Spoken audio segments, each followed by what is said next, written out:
And welcome back to Ask the Doctor. I'm Mike Berger, here to answer your medical questions on pain management. Today is Dr. Robert Bolger.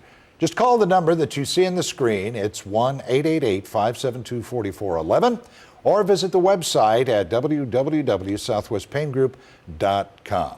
Now, Dr. Bolger, we've talked about ultrasound. We've had the demonstration.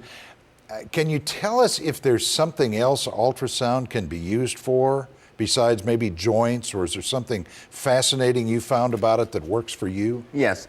Well, the thing about ultrasound that's so interesting is that it's used not only for treatment, to direct treatment, but it can be used for diagnosis. And radiologists, of course, have used ultrasound for years for that. As an example, I recently went to a meeting, ultrasound meeting, and I've had some trouble with my wrist, carpal tunnel type symptoms. And the director of the program was a radiologist, and he showed me how to use ultrasound to diagnose carpal tunnel syndrome. And as it turns out, I think I probably have it. So that was very useful. Another really very useful thing with ultrasound is piriformis injury or sports injuries. A lot of people get pulls and muscle strains, and you can actually see these muscular injuries with the ultrasound device.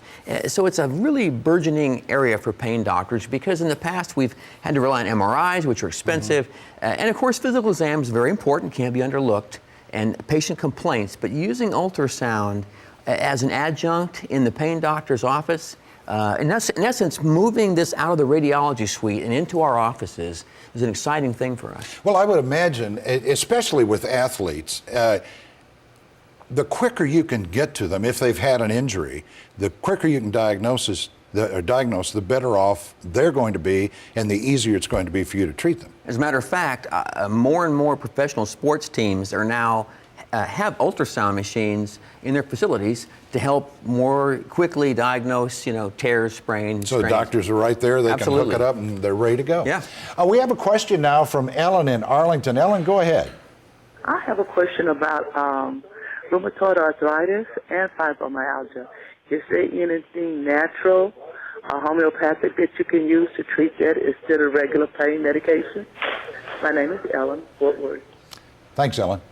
Well, Ellen, that's a great question, and it's an area of particular interest of mine because we talked about fibromyalgia before, and we understand it's kind of a symptom complex. Many people think that it may be related to rheumatoid disease. So the fact that she asked about rheumatoid arthritis is very appropriate.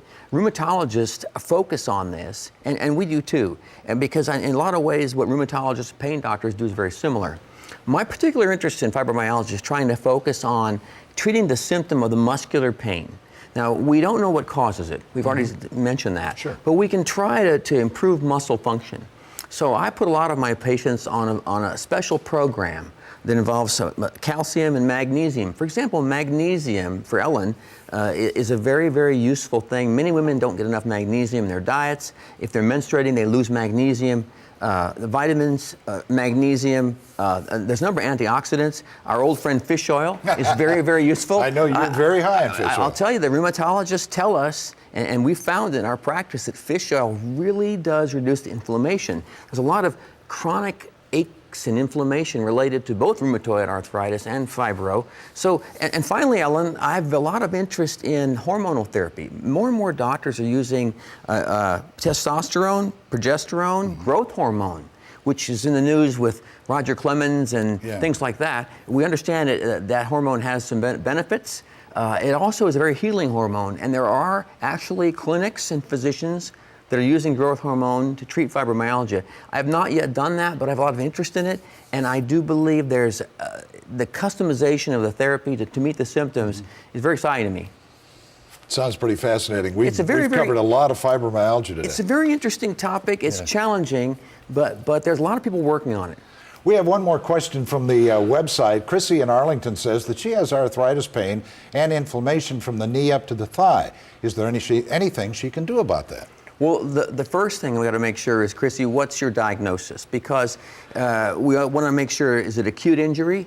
Is it something chronic? I'm not sure that, from the question, I can't we don't tell know that. Yeah. But you need to make sure it's not an injury, or there's something that's surgically correctable. Maybe it's something's torn, but if it's a chronic arthritis condition, then again, going from our conservative friends, which would be things like fish oil, anti-inflammatories, all the way to powerful arthritis altering medications, there's a wide spectrum. The answer is yes, we can help you in a lot of ways. I would use an ultrasound machine to help look at her knee. I was going to say it'd be a perfect time to use It would your be a perfect time ultrasound. to. Sure. Absolutely. We're going to be right back from the Southwestern Pain Management after this break, so stay with us. A lot more ahead.